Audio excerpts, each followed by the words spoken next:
tune in to what I'm about to say. There's nothing I love quite so much as unearned moral authority. It's just the best possible way to feel good about yourself without ever having to do anything whatsoever worthy of feeling good. And in some cases, such as the latest with Citigroup that we're about to discuss, you can even do something really wrong and still feel like you're riding on top of the moralistic world. Now, recently, Citigroup, which employs about 200,000 people in the United States, has decided that they're going to help fund out-of-state abortions for employees who are stuck in barbaric states like Texas with their heartbeat bills and whatnot. Now, in other words, they'll cover travel expenses so that people who want to murder their babies aren't kept from doing so. Doesn't that just give you the warm fuzzies all over? No. Me either. So according to Bloomberg, Citigroup will, quote, cover all travel-related expenses, including airfare and lodging, for employees who need to travel to a different state to undergo an abortion procedure.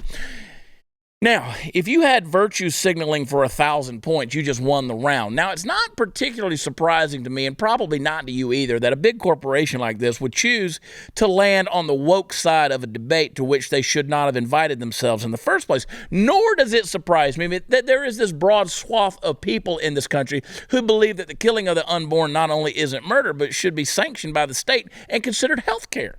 After all, lightning follows the path of least resistance, and so does loose logic unbound by anything so theatrical as morality and ethics. People want an easy way out of situations, even the ones of their own making, and are willing to commit to pretty impressive feats of mental gymnastics to achieve a zen position on a very non-zen decision.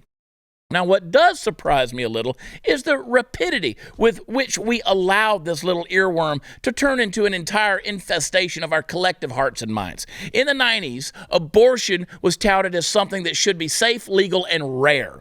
Now, I don't know if you've noticed in the past few decades since then, but rare has taken a bus ticket to parts unknown. We've left the time of whisper your abortion to a time of shout it.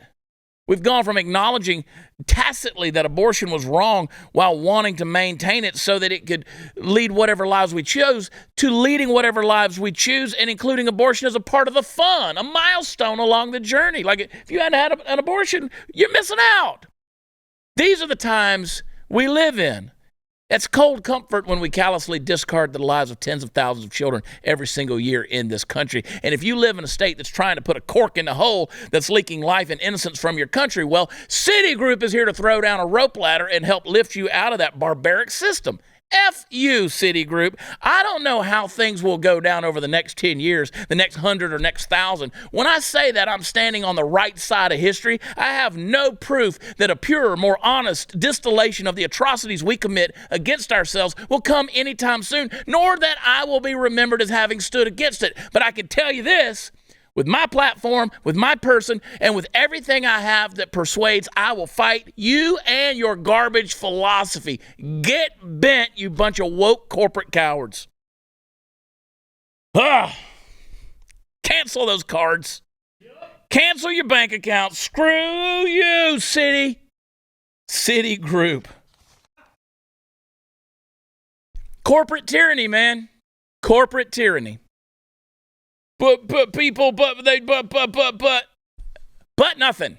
Well, Chad, let's tie it into what, Glenn has been talking about. And it clicked when I saw this monologue about Citigroup.